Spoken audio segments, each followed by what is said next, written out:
Benim adım Yusuf Yıldırım, Tilloluyum ve doğduğumuzdan beri ben Tillo'da yaşıyorum. Yani bu Tillo'nun verilen Sayın Vekilimiz Afif Demirkıran'a ve Osman Ören'e çok çok teşekkür ederiz. Ve Sayın Başbakanımıza, ilken Sayın Başbakanımıza ben Tillolu olarak çok çok teşekkürler ederiz. Ve çok mutlu olduk bu Tillo'nun dün akşam kabul edilmesinden dolayı. Ve bize destekleyen ki oradaki mecliste de bazı partiler tarafından bizi destekleyenlere de çok çok teşekkür ederiz. Tillo ismi tektir. Türkiye ve dünyada tek isim. Adım Mehmet Tayyip İlhan. Ben Tilloluyum. Doğma büyüme ta ilkokul döneminde İbrahim Hakkı Hazretleri'nde okutmuşum. Çok şükürler olsun ki gittikçe Tillo çok muhteşem bir yere alma çalışıyorlar. Başta Başbakan Recep Tayyip Erdoğan eniştemiz olarak bu Tillo adını değiştirdiği için ona çok çok teşekkür ediyoruz. Aydınların anlamı nedir? Aydın insanların barındığı yerdir.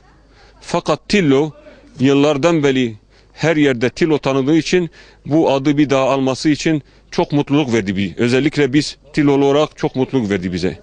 Başta sizin ajansınız olmak üzere tüm hemşerilerime, başta belediye başkanı Sayın Mesut Mendeoğlu'ndan çabalarıyla ve özellikle bizim Siirt'e gönderdiğimiz bizim eniştemiz Sayın Başbakan Recep Tayyip Erdoğan'ın katkılarıyla ve çok çabalar altında Tillo'yu değiştirdikleri için mutluluk duyuyoruz. Ben Adnan İnan.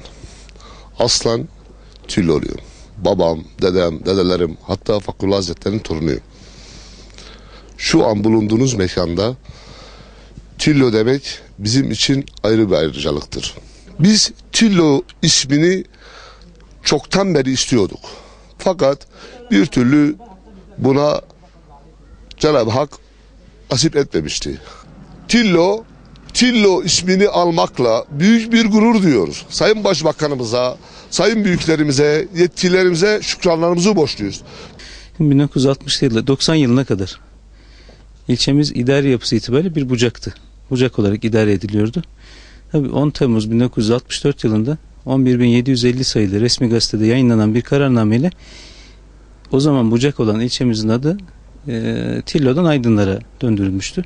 1990 yılında bucağımız ilçe olunca, ilçe olarak kurulunca gene Aydınlar ilçesi olarak kuruldu. İşte dün akşam parlamentomuzda kabul edilen bir kanun teklifiyle kanunlaştı. İlçemizin adı tekrar Tillo'ya döndü. Mutluyuz.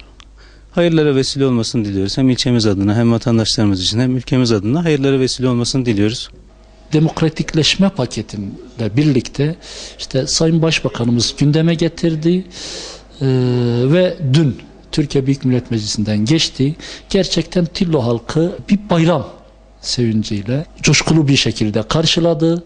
Tabi burada emeği geçen başta Başbakanımız Sayın Recep Tayyip Erdoğan olmak üzere emeği geçen herkese hem şahsım hem Tillo halkı adına teşekkür etmek istiyorum. İnşallah hem bölgemiz açısından hem Türkiye açısından hayırlı olur.